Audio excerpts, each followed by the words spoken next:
Hello guys, and this is the Russian Genius, and I am going to be teaching you the Anaconda in this tutorial. And as you can see, there are a lot of boxes. It is because I'm packing and I'm going to be moving out in around a week. I'm going to be teaching you the Anaconda, and what you need to learn for this is you need to learn to dribble the cards one card at a time. There's going to be a link in the description, also right here on the screen, where you can learn how to dribble the cards one card at a time. When you're doing the Anaconda Flourish, then it is very important to know how to dribble the cards one card at a time, and also to learn the speed and the timing of the flourish. So the timing, the speed and the dribble is really important. So let me explain this from a different angle, because here I can do the Anaconda and still explain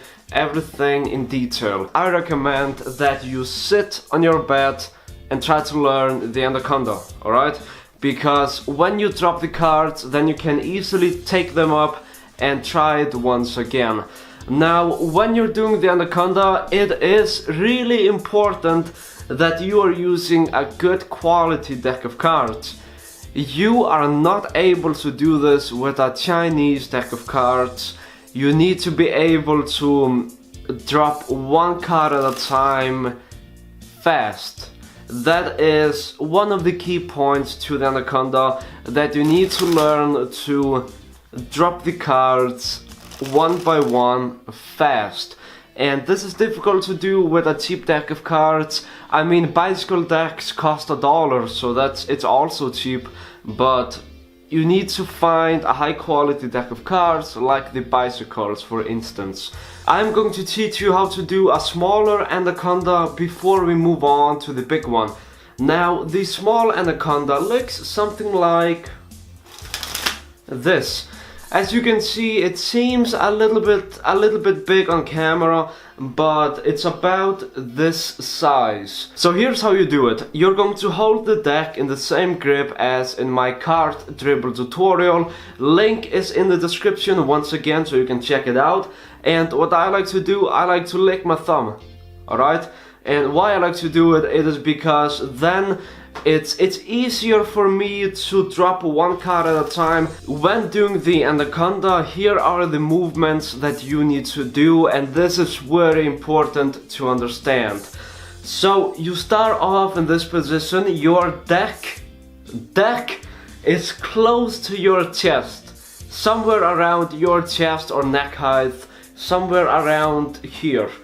And here is your deck.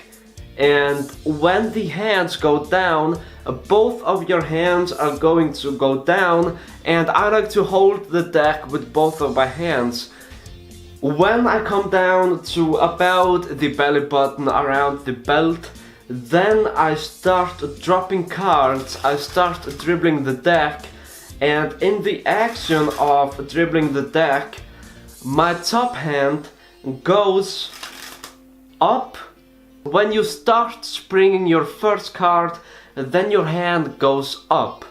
Now that is the smaller way of doing the Anaconda, and this is more easy and this is more safe to do it if you want to do it this way. So once again, you start in this position. As you can see, your hands are going to go down.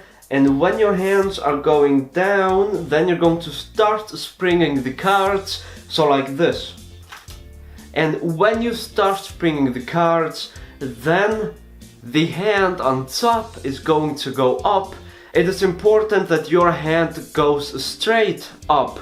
So once again, as you can see, my hands are going straight up. Just like that, it is going straight up. And when you do it, the cards, they get aligned together in this form, and then they come back down. That's the basics of the Anaconda. And if you want to make your Anaconda bigger without sounding weird, if you want to make your Anaconda bigger, then you need to practice more on your Anaconda. And this dribble is about dropping one card at a time. It is about the timing and how fast you drop the cards. So if you do it slowly, if you drop one card at a time slowly and then go up, nothing will really happen. When doing the Anaconda, the bottom hand is catching the cards, and how the hand is catching the cards is that your hand is in straddle grip. So the bottom hand is going to be in straddle grip, which looks like this. Your pinky is on the bottom of the deck, and when you do it, the cards, they fall onto the pinky and then they get squared up once your top hand goes down. Right here, the cards, they fall into the straddle grip, and once you finish everything off, your hand is going to follow the cards when they fall down, and once the cards are falling down, the top hand follows the card, and it makes sure that the cards do not fall on the floor. So let me do this once again. Something like that. Now that Anaconda was not as good because there was a lot of space between all the cards, and let me do this one more time. Something like that. That was much better, and all the cards, they were spread out equally. So anyways, this is my tutorial on the Anaconda. This is one of the moves that is possible to explain, but you need to put a lot of practice in to be able to do it. And once again, this move is all about dropping the cards one card at a time, and then having the perfect timing and the perfect tempo of the cards when they fall down. So, you know, you start in the basic grip, you start on top. When you go down, you stop when you go down, and you start springing the cards, and you just start going up while you're springing the cards fast. You need to spring the cards fast. If you dribble, I meant to say dribble. You need to dribble the cards fast when you go up, and if you dribble the cards slowly, then they will start to turn around and fall on the floor.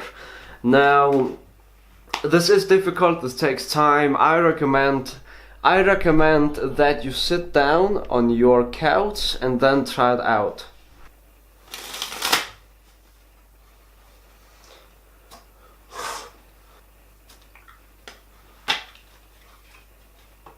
Anyways guys, thank you very much for watching. I really hope you enjoyed this tutorial, and as always, make sure to like, comment and subscribe, and I will see you in my next video.